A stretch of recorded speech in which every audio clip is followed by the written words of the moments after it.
Welcome back. We're on day 5 of the brand alignment sprint. Airplane mode on my phone. Today, we're talking about something that I believe is really interesting and something that every founder experiences as their team starts to grow. It's what happens when the new people just don't get it. You know, there's something, it's like they're able to just do their job, but they don't understand the brand essence. They don't understand the foundational story. They don't understand where you've been and how that relates to where you're going. What is it like, or why do those new team members don't get it why don't they get it like the early team did? If you're new here, my name is Abriana, and I'm the founder and principal consultant of Black Unicorn Creative. And our work is centered around aligning who you are as a business leader, as an organization, how you operate, and how people experience you. And so we're on a 30-day brand alignment sprint because I really want to get into the nitty-gritty of why brand alignment should be a priority and how to infuse it into the priorities that you have in your business right now and what it looks like and how you can, and I mean, it's an elephant, right? You can knock it down one bite at a time. And so today, I will share a little bit of a story about how I did this work, working with a client, and they didn't know that this was a problem. The founder didn't know that there was just this chasm between how those early team members understood the business versus new people coming in. When the frustration, I guess, that that founder had was that, people were saying, oh, well, show me how you do it, or, what is your process for this? Or they weren't saying anything, right? They were just getting lackluster results. And the founder had increasing frustration around those outcomes. And so I really worked with them to bridge that gap. So I'll tell you a little bit about that. But the real reason why your newer employees don't get it like your legacy squad did or does is because of proximity. And when you're no longer in proximity with the founder, that legacy team, that foundationary team has to do a little bit more heavy lifting and communicating what is to be expected from new team members. They need to translate expectation and culture and wisdom. That's why it's so important to keep people around who have business wisdom, who have organizational wisdom, because there are sometimes things that are not written down. And it's our work in codifying what those facets of the culture are and making sure that is easily translated with your new team members. One of the biggest frustrations of growing companies is those leaders just saying, the new folks just don't get it. They don't get it. They don't understand how we got here. They don't understand why that was a bad decision, because that's not in line with how we normally make decisions around here. Oftentimes, it is not those new people that's the challenge or the problem or the issue. It's that the business has outgrown this informal learning structure. You can't just have one-off conversations because you and your founding team, live close together or work super closely together, and you're just used to having those just chill offside conversations that actually move needles in the business and improve the culture of the organization, right? You have this closeness that comes from getting it out of the mud together, from being in the trenches together. There are things that they have seen. They have ideas about how you operate, how the founder would react in different situations. They simply know more. They know more. And as the business continues to evolve, you have to make a decision on, okay, what are we going to keep and what is going to go by the wayside? The things that we're going to keep, we're going to have to continue to translate to new people so that we can set solid expectations for how they come within the organization. Early employees learn by being really close to the founder, and they absorb the standards that you have. They absorb the tone that you use. They absorb the expectations without needing a bunch of documentation around it, right? Those early people are really in this sponge and listening phase where they're like, okay, this is new, this is big, I'm invested in watching this or helping this thing grow. Let me be a sponge and see what those expectations are. How are we doing things around here? And the client that I worked with had a solid team, or a team that had been with her for many, many years. And they were pressing for growth and for evolution and for,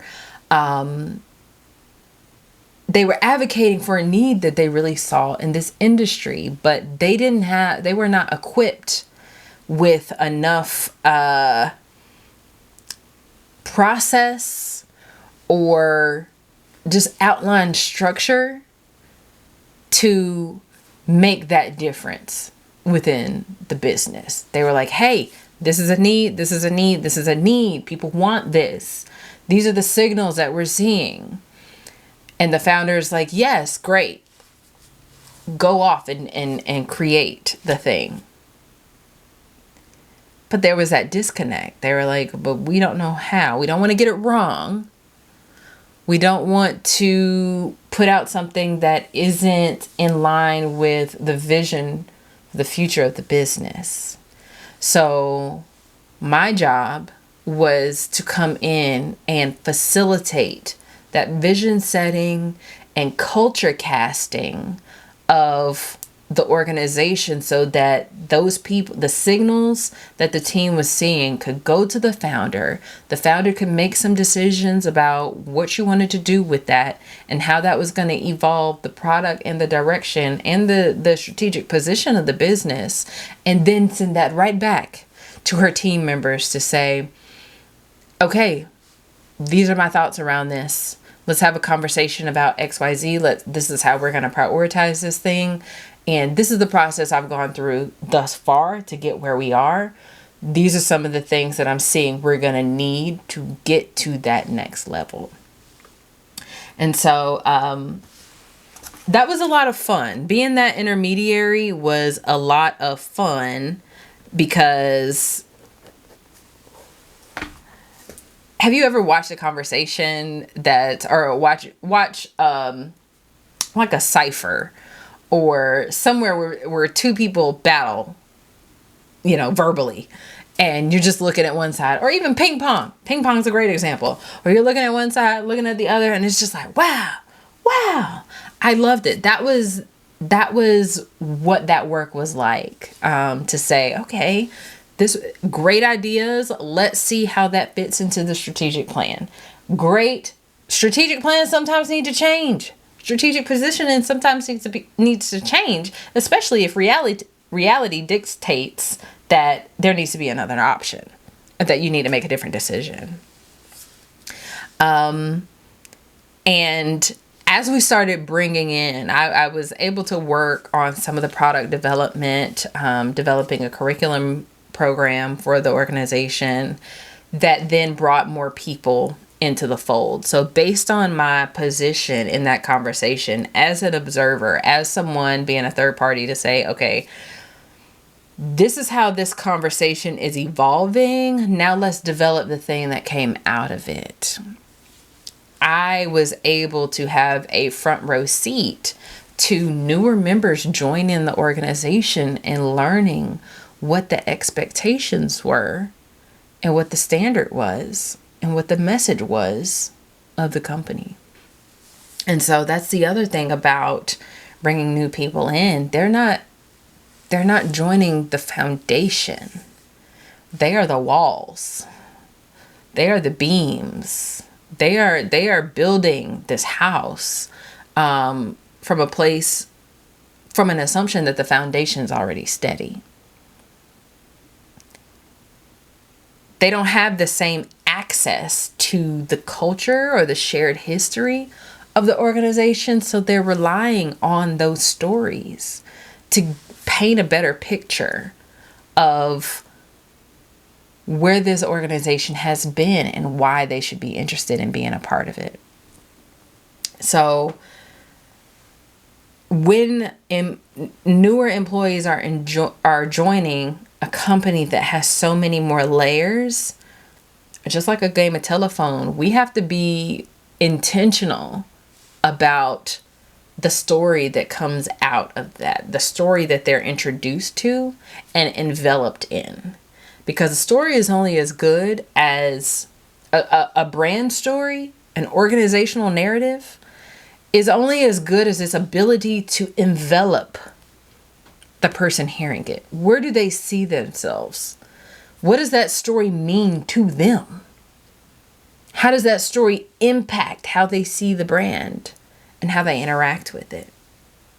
Very, very much important conversations to have. And as you start adding new people, you start developing culture. And I know that culture is a hot topic now because we can't say other acronyms. But to me, culture is when a set of values is exhibited through behaviors, practices, stories, connections, relationships. It is an all-encompassing thing that will happen to you regardless. If you do not build it within your company, it's happening anyway. Organizations that don't focus on culture because they have other priorities forget the fact that just because you don't prioritize or focus on culture doesn't mean that it isn't developing and evolving. It happens anyway.